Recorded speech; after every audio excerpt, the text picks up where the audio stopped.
Good afternoon. Thank you for joining us today. When you hear the phrases midnight basketball, when you think of arts and crafts, Olympic-sized swimming pools, you may not be thinking of the recently enacted $30 billion crime bill, but that is in fact what is included within the $30 billion crime bill, which the President of the United States signed today in a ceremony on the White House lawn.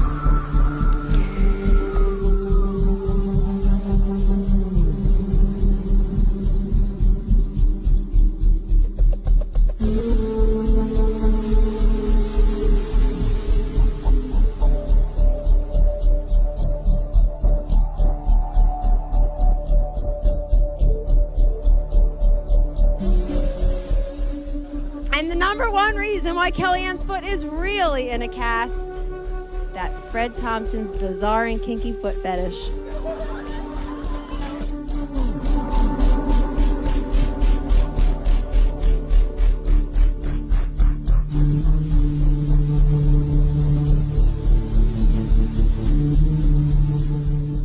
Not with Thompson on this trip, his wife Jerry, who is considered the driving force behind the campaign. A political consultant, 24 years his junior, she raised eyebrows early on. She appeared more senior advisor than spouse. When you're facing an important decision, who's the most important person that you want in the room? My wife. Your wife? Yeah. She's your best advisor? Yeah.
Read the Star report, and all I could find is that Clinton's sex life is better than mine.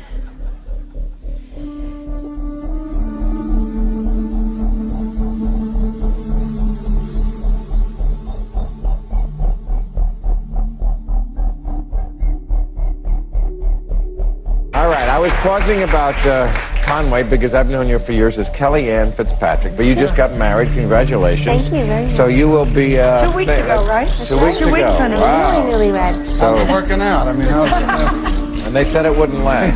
Still exciting. So not a long honeymoon. Okay.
few months ago. Have they been able to see each other? Well, not really. And again, I heard Carla. I mean, I'll give you the. This is getting to. This is a little different from what I normally discuss.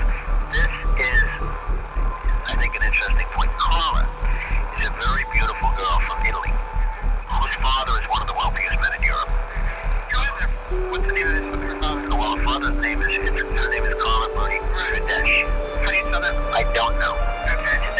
She doesn't use the last name because it's too complicated. You know, for thing for one answer. But anyway, the father's one of the wealthiest men in Europe. Carla is extraordinarily beautiful and didn't want to be a model, except that every time she'd go to a show as a sitter, you know, to look, people, Ralph Lauren and various people would say, Carla, you have to be in the show, etc., etc. So she does all of the top shows.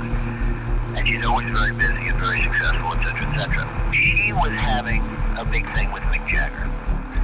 Did you hear about this? Well, I did some reading about it. And what happened is she was going with Eric Clapton. Mick Jagger was married at that point? Eric Jagger, as of 3 months ago, she was having a big thing. Oh, okay.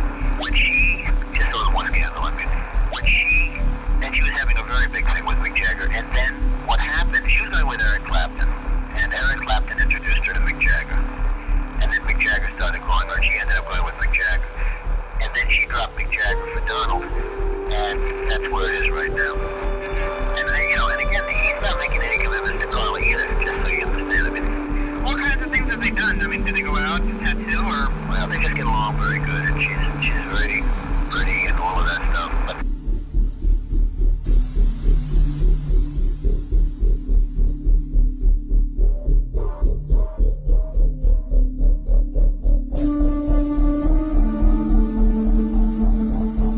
she's back there, little Katie, she's back there. What a lie it was. What a lie. Katie Turner. What a lie it was from NBC to have written that. It was a total lie. Third-rate reporter.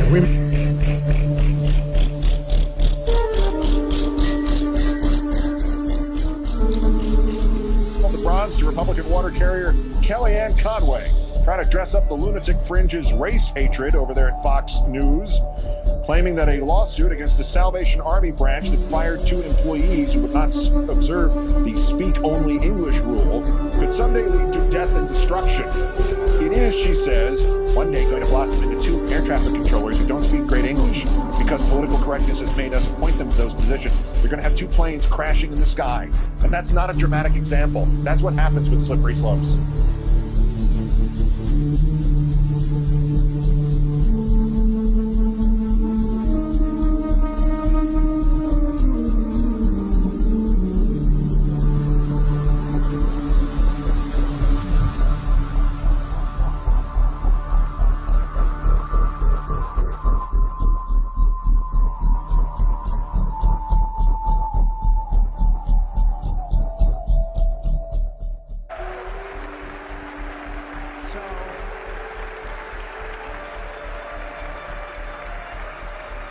Wait, thank you, baby. Thank you. Be careful. So you can find us dancing in the aisles of Air Trump once in a while, especially me. Mad I told him yesterday on the plane, you and I are going to fight for the next 17 days. And he said, why? And I said, because I know you're going to win. And that comment you just made sounds like you think you're going to lose. And we're going to argue about it until you win. And what's his response? He's like, okay, honey, then we'll win. You know?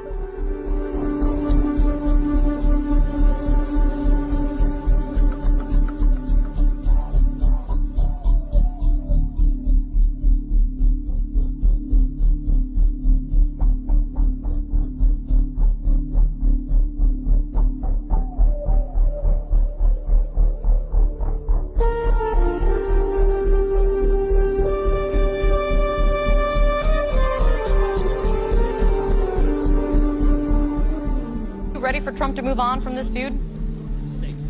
Oh, absolutely. I think we should move on. Where we should move to is the National Enquirer story that has reported that Ted Cruz has allegedly had affairs with at least 5 mistresses, including you've been named, Amanda. I'm sorry, I don't think that's moving on at all, Adriana. No, well, I'd like to know, if we're going to call Donald Trump's character into question, I would like Ted Cruz to issue a statement whether or not the National Enquirer story is true, that he has had affairs with many women, including you were named, Amanda. Will you denounce this story, or will you confirm it? All right, let me just step in really quick. Amanda, I will give you a second to, let me just be very clear. It will come as no surprise to our viewers. CNN has no reporting on what you're talking about coming from the National Enquirer. Amanda, go ahead. I mean, what's out there is tabloid trash. If someone wants to comment on it, they can talk to my lawyer. It is categorically false. You should be ashamed for spreading this kind of smut. Donald Trump supporters should be held to account for it. And I will not be intimidated. Smut. I will continue to make my thoughts known about Donald Trump, and I am not backing down.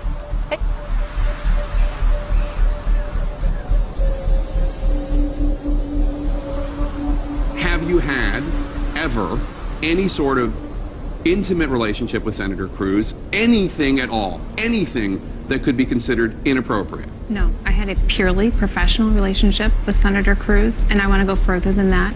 I have been 100% faithful to my husband. There's nothing more important to me than being a good wife and a good mother. And it's been very hard the past few days to have my character called into question and watch this blow back on them. So thank you for having me here to talk about it. And I hope no one else has to go through this.